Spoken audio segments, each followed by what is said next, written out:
Hi, everyone, and welcome back to the weekly MMA Cycles Market Update. Today is the 24th of July, 2024, and I am Gianni DePoci, your host.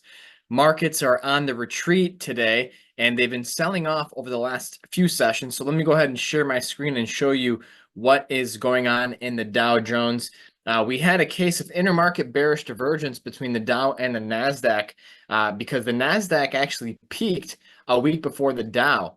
And now the Dow technically is in a better position compared to the NASDAQ. We're coming back down to retest a former resistance turn support area. But we started off this week with some rather favorable aspects. We had a trine between the Sun and Neptune and a trine between Mars and Pluto. But that tone started to shift yesterday on the 23rd when the Sun opposed Pluto. And, in terms of geocosmics, we're kind of light for the next week or so, but we do have Mercury moving into its ruling sign of Virgo on the 25th. So right now we are seeing technology lead the sell-off lower, and technology has a tendency to act as a leading indicator. You can see the NASDAQ 100 down almost 3% on the day, and we've been discussing the downside risks with respect to long-term cycles in the market for several months with our readers and our viewers, and it seems to be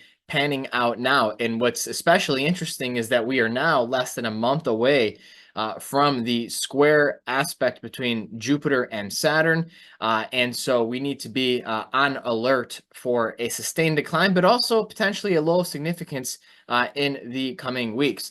Let's go ahead and take a look at TLT long-term treasuries.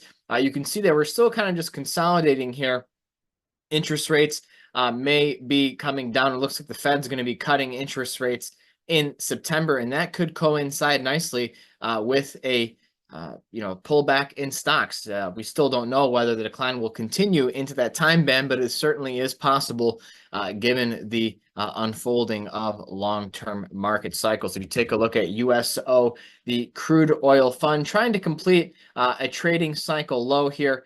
Coming off of that trine between the Sun and Neptune, we did have a catalyst for a reversal in the energy space, given that Neptune is the co-ruler of crude oil along with Jupiter. Let's go ahead and take a look at gold, as seen by GLD. Saw a nice rebound here off that potential low of significance on Monday, but we are fading a little bit. But I must say that gold and silver are both holding up better than the overall market. SLV up as well, but fading here, and we need to see a higher low with respect to the trend completed. And we are in this reversal period now, so it could have already happened with respect to a bounce back higher. Let's go ahead and take a look at cryptocurrencies. Bitcoin is up a little bit today, holding up better than the overall stock market. I mentioned in past webinars with MMA here that the time that I'm really paying attention to Bitcoin is going to be when Venus goes into Libra. I believe it's at the end of August, and that could coincide with a meaningful move of 20% or greater. You can see that Ethereum, which just had its ETF approved by the SEC, facing some selling pressures, although it did rally more than Bitcoin on Tuesday. This is definitely something to keep an eye on with respect to a higher low being complete, because I think the weight of the evidence does suggest that cryptos are in new intermediate term cycles. I want to take a look at the dollar here against the euro. We've come down and seen some dollar strength over the last week or so, but generally speaking, a weakening dollar is going to be a tailwind for stocks. But I'm most interested in the price action in the Japanese yen. This is something we've warned readers about, talked about it extensively in Forecast 2024 as well. The lateness of the 4-year cycle in the Japanese yen seems to finally have broke this currency pair down a whopping $10 over the last 3 weeks or so. And we're falling into a long-term low in the Japanese yen here. The cause behind this move is the prospect of Fed rate cuts, decreasing the spread in interest rates between dollars and yen. So this is something to keep an eye on. Could be, giving stocks some jitters right now. I don't think this should be ignored by any stretch of the word. So that's what I wanted to review with you today. Thank you so much for watching. Please like the video and subscribe to our channel. We have weekly updates. We're going to have a whole lineup of guests in the coming months because we have the Lake Bled investment retreat.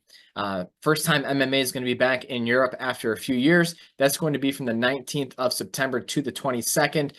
This week, we also published the monthly Shanghai report, and we also have the monthly ETF report that was just released today. So stay tuned for any updates on Lake Bled Retreat. It's going to be a fantastic event.